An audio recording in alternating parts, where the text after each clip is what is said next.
Esse anime me causou dor física. E até o final desse vídeo, a sua mente também vai ser destruída por ele. Bom, eu não sei quando esse vídeo vai sair. Se for ano novo, feliz ano novo. Se ainda for Natal, eu espero que você tenha comido o meu peru. Não. Mas o anime de hoje é especial, porque eu já vi esse anime no passado. Eu gostava dele, até rever e descobrir que isso aqui é a maior aberração já criada. Não bastava ser o anime errado, tinha que ser criminoso também. Garoto! Quem não gosta de comer garoto, não é verdade? A gente vai falar de Senku no Quiza.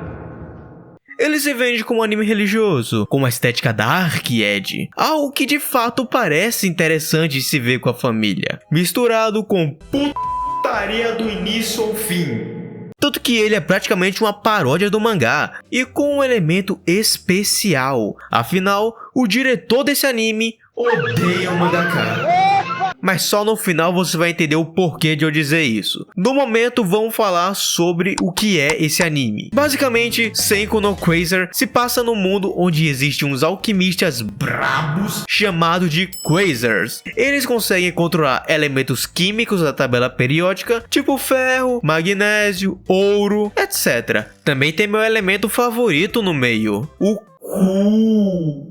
E além dos poderzinhos, tem uma guerra rolando, em busca de um ícone lendário, o Theotokos de Titsarici, um artefato que daria poder absoluto para quem encontrasse. E aí que entra os dois grupos principais, a galera da igreja, os santos do pau oco, e os 12 adeptos, um bando de fanático religioso. No meio disso tudo, uma galera morre, outros evoluem, e a história tende a seguir um clima meio sombrio até o final. ênfase no tenta. Porque o maior diferencial desse anime se encontra na forma que eles recarregam seus poderes. Os Quasars precisam de soma, uma energia vital. Quanto mais soma, mais forte o Quasar fica. Só que esse soma só é encontrado no leite materno. Ah, tirou leite materno? Daqui que eu vou tomar leite materno, dos alimentos mais poderosos e nutritivos do mundo.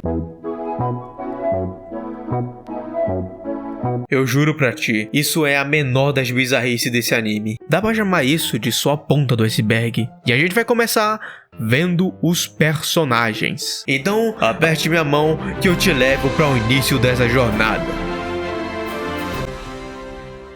Aperte minha mão, seu porra! Senku no Quiza tem muito personagem, então vou focar só nos principais. A galerinha sapeca.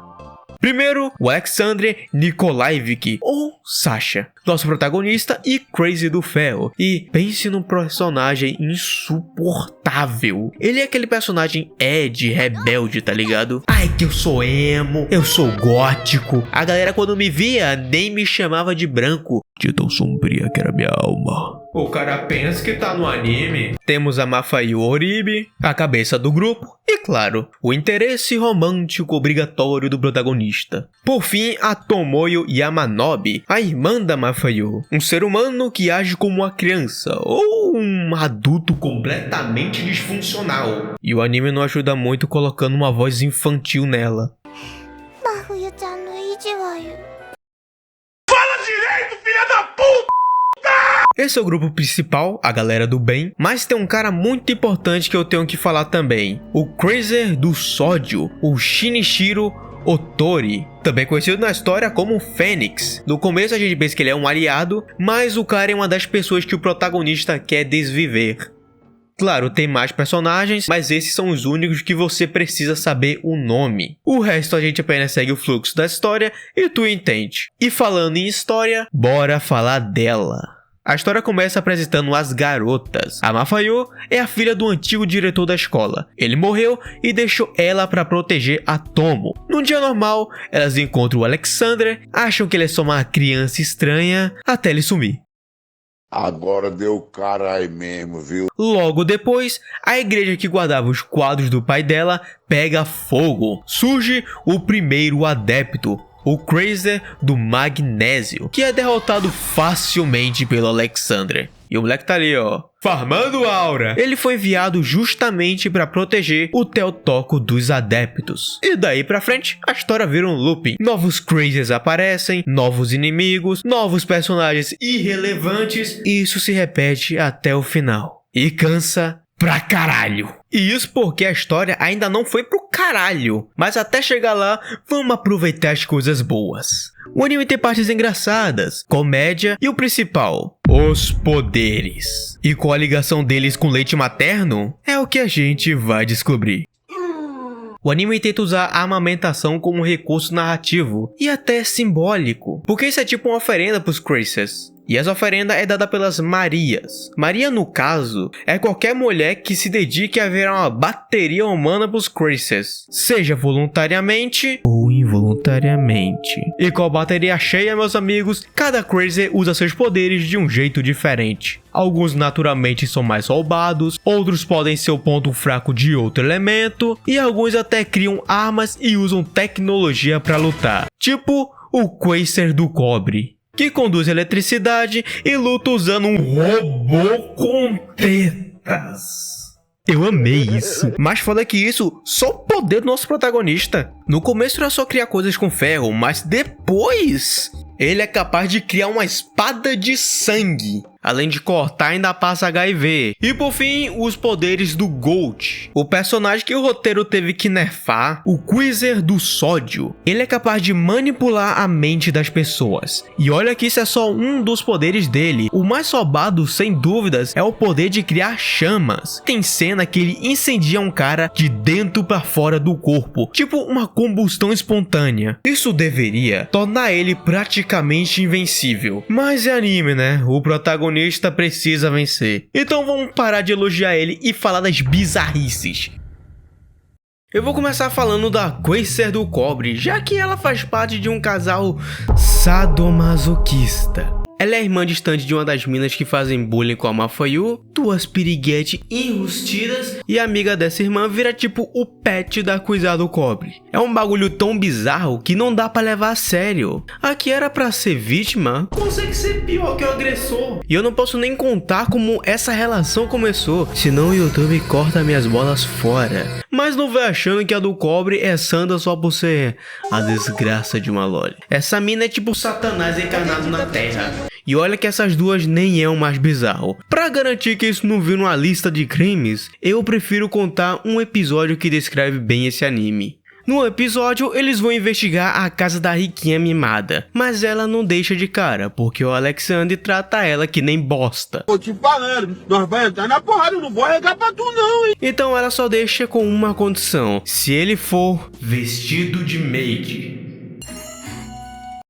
Eu vou me matar, eu vou chupar. Daí vem um grupo militar invadindo, desce a coronhada no Sasha e agora eles vão farmar conteúdo infinito ali. Ou iriam, se não fossem burros. Os caras deixam a Quasar do Cobre recarregar as baterias com a irmã e ela desce a porrada em geral. Eu nunca pensei que iria descrever uma cena onde incesto é a coisa mais leve dele.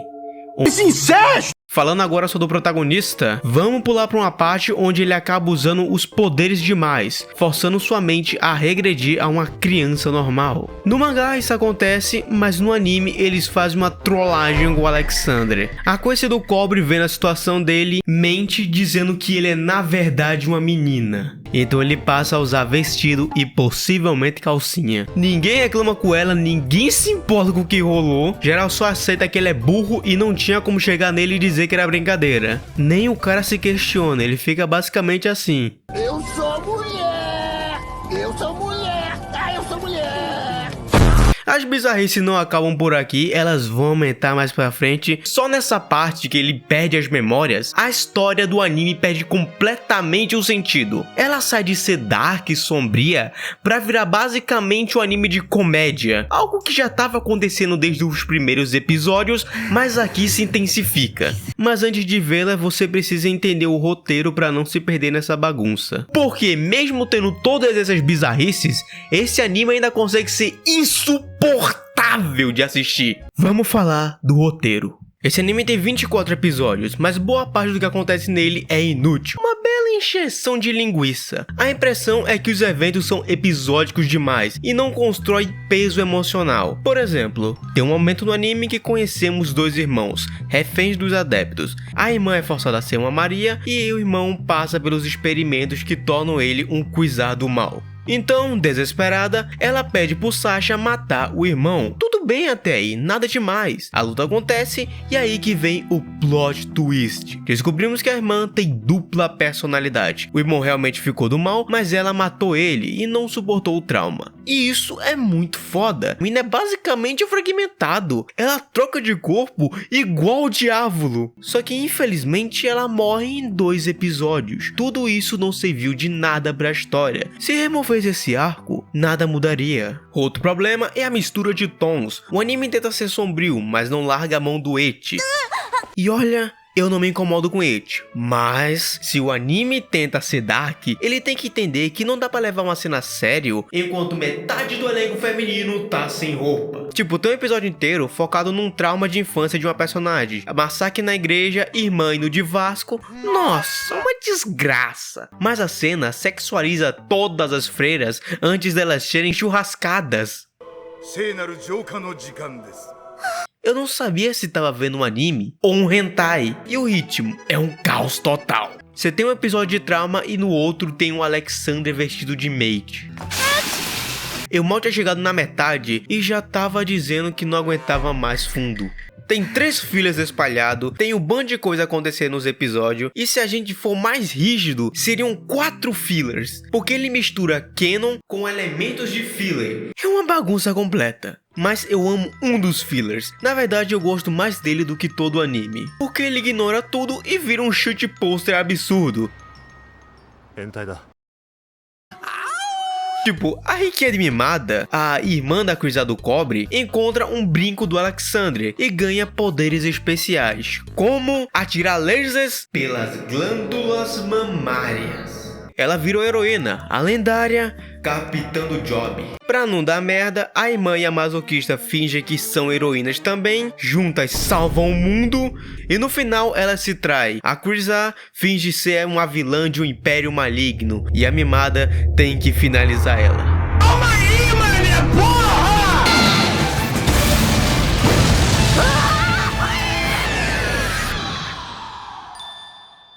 Eu não sei o que os produtores fumaram antes de fazer esse episódio, eu só sei que o produto é do bom. Eu só queria dar uma visão geral sobre essa parte, eu ainda vou dar mais detalhes da diferença do anime pro mangá, mas antes vamos ver o final dessa história. Seguindo a história, finalmente temos o passado do Sasha. Vimos que ele cresceu dentro de uma organização que criava Quasars. Lá ele conhece a Ouja, uma mulher que se torna praticamente a irmã dele, porém os adeptos invadem a organização, e quando eles tentam fugir, a Ouja é morta pelo Quasar do Ouro, e ele é quem deixa a cicatriz no rosto do Alexander. Ou seja, ele é o arrombado dos arrombados. E ao lado dele estava o Quasar do Sódio. Ambos eram aliados, mas depois desse evento eles se separaram, porque o Sódio se sentia culpado por tudo que aconteceu com o Sasha. Então abandona os adeptos, encontra a criança e adota ela como filha, e manipula vários eventos na história. Enquanto isso, descobrimos que a Tomo era o receptáculo da Quasar do Ouro. Então o Sódio sequestra ela com o objetivo de selar o Theotokos, mas o plano dá errado. Os adeptos chegam no local, o Quasar do Ouro revive, e o Sódio se deixa ser finalizado pelo Sasha, fazendo ele ficar mais forte. A partir daqui, o anime segue um rumo completamente diferente do mangá, porque o Quasar do Ouro se torna o vilão principal dessa parte, e usa a Mafayu para encontrar o Theotokos, já que ela carregava a marca da espada de Maria, que revela a localização. Só que isso acontece de uma forma bem absurda, porque os adeptos fazem um ritual para tornar a Mafayu a Maria Suprema, com o melhor soma do mundo. Eles fazem o soma de todas as mulheres entrarem dentro do corpo da Mafayu, fazendo as tetas dela crescerem. E o pior de tudo, a Quasar do Cobre estava fingindo ser uma traidora e bebe o soma da Mafayu na frente do Alexander. O bagulho virou um hentai de traição e foda-se. Mas aí a briga começa, é porradaria pra todo lado, até o Quasar do Ouro entrar em outra dimensão que estava o Theotokos. E ali é onde ocorre a luta final, com um detalhe especial. Lembra da irmã do Sasha? Então, o Quasar do Ouro criou uma imagem dela dentro de um cristal, só pra quebrar ele na frente do Sasha. O cara matou a irmã do maluco 2 vezes.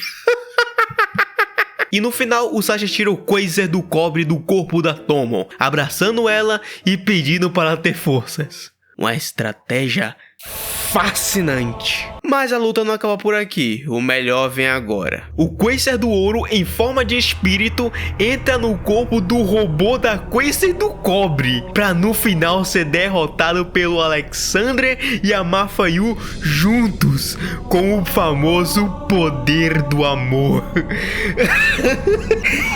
Eu não passei 24 episódios pra essa merda de final. E aí você me pergunta, valeu a pena assistir 24 episódios dessa merda? E convenhamos, sejamos humildes por aqui, gente. Se jogar de um precipício valeria mais a pena. Eu poderia acabar o vídeo por aqui, mas isso seria injusto com essa obra, porque o mangá é completamente diferente. O mangá tem problemas? Tem problemas, muitos. Ele tem as esquisitices e tudo mais. A diferença é que ele sabe o que quer ser. Então vamos falar dele agora. Chegou na parte que eu queria, onde o anime chora e o autor bota o diretor pra mamar. Ah, mas ele não é culpado por tudo no roteiro. Foda-se. De forma geral, o mangá é mais sombrio e mórbido. Trata os temas pesados como eles realmente são. Ainda tem eti e comédia, mas muito mais controlada. O próprio Sasha é outro personagem no mangá. Ele tem uma postura melancólica, alguém claramente cansado de viver, forçado a lutar o tempo todo. Parece um ser humano ali, e não... esse Sasuke com cabelo de idoso. Ele não sabe agir como uma pessoa normal, porque nunca teve uma vida normal, mas ainda assim reconhece injustiças. Claro, existem momentos edgy, mas são minoria e fazem sentido no contexto. No anime, os caras colocavam ele pra agir de forma afeminada por puro meme. Maior parte das piadas com isso nem existem no mangá. Parecia que os caras olharam pro roteiro e pensaram, nossa, mas tá faltando fetiche aqui, né? Pode botar a calcinha nele. Tipo, no mangá, quando ele perde as memórias, uma amiga se encontra com ele. Eles se vestem de cosplay juntos, tem até uma referência a Sabers de Fate. Eu nem esperava por isso. Agora, no anime, quando ele perde as memórias, colocam 2 filhas no meio. Quando finalmente volta pro canon, ele ainda acha que é uma garota. E em vez de fazer cosplay, ele se veste de coelhinha.